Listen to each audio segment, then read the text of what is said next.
Hi, வணக்கம். இன்னும் நிறைய இடத்துல கேட்டிங்கன்னா, எம்ஜிஆர் விசுவாசிகள் நிறைய பேர் இருப்பாங்க. எம்ஜிஆர் இறந்துட்டாரு, ஜெயலலிதா அவர்களும் இறந்துட்டாங்க.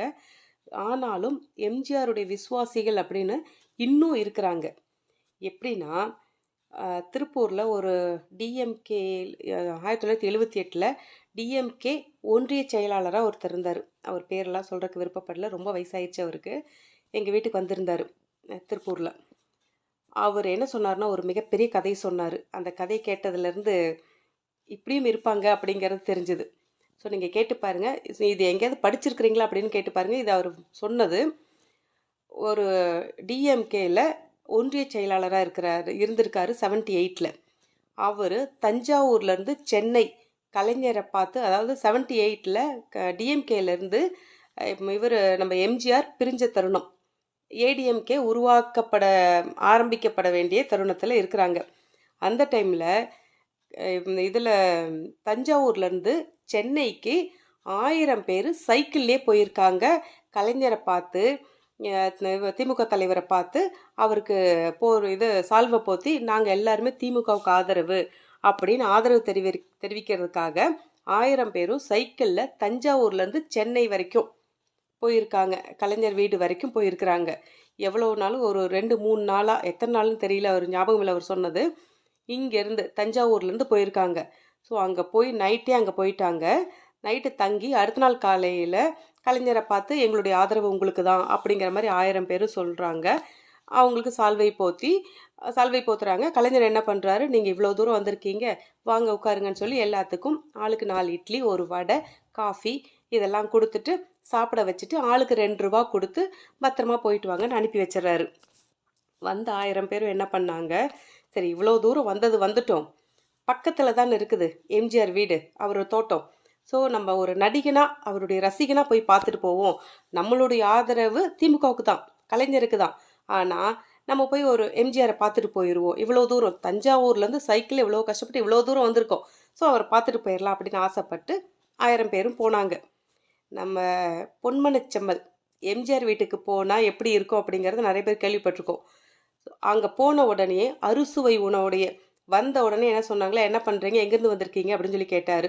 தஞ்சாவூர்லேருந்து 1000 பேர் வந்திருக்காங்க சைக்கிள் அப்படின்னு உடனே எல்லாத்தையும் உட்கார வச்சுட்டு உடனே விருந்து, ஆட்டுக்கறி, மீன் வறுவல், அப்புறம் அறுசுவை உணவுனா எப்படி இருக்கும், ஸோ எல்லா உணவுகளும் கொடுத்து அவங்கள வயிறு நிறைய திருப்தியாக சாப்பிட வச்சு எல்லாத்தையும் உட்கார வச்சு அவங்க எதுக்கு வந்தாங்க, என்ன ஏது, நல்லபடியாக போய் நீங்கள் கலைஞரை பார்த்துட்டிங்களா, அவருக்கு ஆதரவெல்லாம் தெரிவிச்சிட்டிங்களா, ரொம்ப சந்தோஷம், நல்லபடியாக ரெஸ்ட் எடுங்க அப்படின்னு சொல்லி அவரை கொஞ்சம் 2-3 மணி நேரம் ரெஸ்ட் எடுக்க வச்சவங்கள ஆளுக்கு 1000 ரூபாய், எவ்வளவு 78 1000 பேர்த்துக்கும் ஒவ்வொருத்தருக்கும் 1000 ரூபாய் கொடுத்துருக்காரு. ஸோ 1000 ரூபான்னா இன்றைய கணக்குப்படி அது எவ்வளவா இருக்கும், கொஞ்சமாக வச்சுக்கிட்டாலும் ஒரு 1 லட்ச ரூபாய் இல்லை 10 லட்ச ரூபாய் இன்றைய கணக்குப்படி எப்படி இருக்கும். 78 1000 ரூபான்னா இப்போ எவ்வளோ இருக்குன்னு பாருங்கள். ஆளுக்கு 1000 ரூபா கொடுத்து எல்லாத்தோட பேர் எழுதிட்டு, நீங்கள் தஞ்சாவூர் போனதுக்கப்புறம் எப்படி போய் சேர்ந்தீங்க, நல்லபடியாக பத்திரமா போய் சேர்ந்தீங்களா என்னன்னு சொல்லி எனக்கு லெட்ரு எழுதுங்க, இந்த எம்ஜிஆர் மன்றத்தின் மூலமாக எனக்கு தகவல் அனுப்புங்க, லெட்ரு எழுதி அனுப்புங்க அப்படிங்கிற மாதிரி இன்ஃபார்ம் பண்ணி அவங்கள எல்லாத்தையும் அனுப்பி வச்சுட்டாரு. அவங்களும் பத்திரமா வீடு போய் சேர்ந்துட்டாங்க. அடுத்த நாள் காலையில் இந்த டிஎம்கே ஒன்றிய செயலாளர் என்ன பண்ணணும், தஞ்சாவூர்லேருந்து சென்னைக்கு வந்துட்டு போனாங்க இல்லையா, எல்லாத்தையுமே டிஎம்கே ஆஃபீஸ் முன்னாடி அசம்பிள் பண்ணி எல்லாருமே நான் அந்த மாதிரி போய் பார்த்துட்டு வந்தோம் அப்படிங்கிற மாதிரி எல்லாத்துக்கும் இன்ஃபார்ம் பண்ணணும். ஸோ அதுக்காக டிஎம்கே ஆஃபீஸ்க்கு எல்லாத்தையுமே காலையில் 10 மணிக்கு வாங்க அப்படின்னு சொல்லிட்டு வெயிட் பண்ணிட்டு இருந்தாராம். காலையில் 10 மணி ஆச்சு, 11 மணி ஆச்சு, யாருமே வரவே இல்லையாம். ஒருத்தர் ஓடி வந்து சொன்னாராம், இங்கே யாருமே இங்கே வரலங்க, நம்ம ஆளுங்க அத்தனை பேரும் ஏடிஎம்கே ஆஃபீஸ் முன்னாடி இருக்கிறாங்க அப்படின்னு சொல்லி.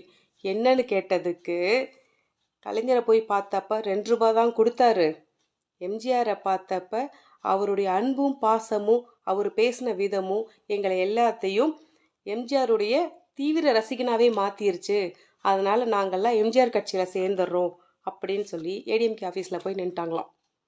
ஸோ இதை சொல்லிட்டு அவர் என்ன சொன்னார், ஒன்றிய கவுன்சிலரு 1000 பேர்த்தையும் நான் தான் கஷ்டப்பட்டு செலவு பண்ணி இங்கேருந்து கூட்டிகிட்டு போனேன், போயிட்டு வந்த அடுத்த நாள் ஒருத்தங்கூட கூட்டிகிட்டு போன 1000 பேரில் என்னை தவிர அத்தனை பேரும் போய் ஏடிஎம்கேல சேர்ந்துட்டாங்க. அதோடு சரி, நான் கட்சியிலேருந்தே வெளியில் வந்துட்டு நிம்மதியாக நான் பாட்டு என் பொழப்ப பார்த்துட்டு இருக்கேன்னு சொன்னார்.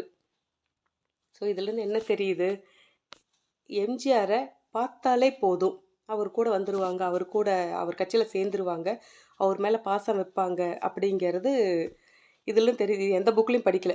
அந்த மனுஷன் இப்போ தான் ஒரு 2-3 நாளைக்கு முன்னாடி சொன்னார். அதைத்தான் கேட்டு அவ்வளோ இன்ஸ்பிரேஷனாக இருக்குது. ஸோ எம்ஜிஆர் எத்தனை பேர்த்த எந்த அளவுக்கு ஹெல்ப் பண்ணியிருக்காரு அப்படிங்கிறது நம்ம பார்க்க முடியல. வருத்தமாக தான் இருக்குது. ஸோ இந்த இன்ஃபர்மேஷன் உங்களுக்கு யாருக்காவது தெரிஞ்சிருந்துச்சுனாலும் கமெண்ட் பண்ணுங்கள், தெரியலன்னா தெரிஞ்சுக்கோங்க. நன்றி.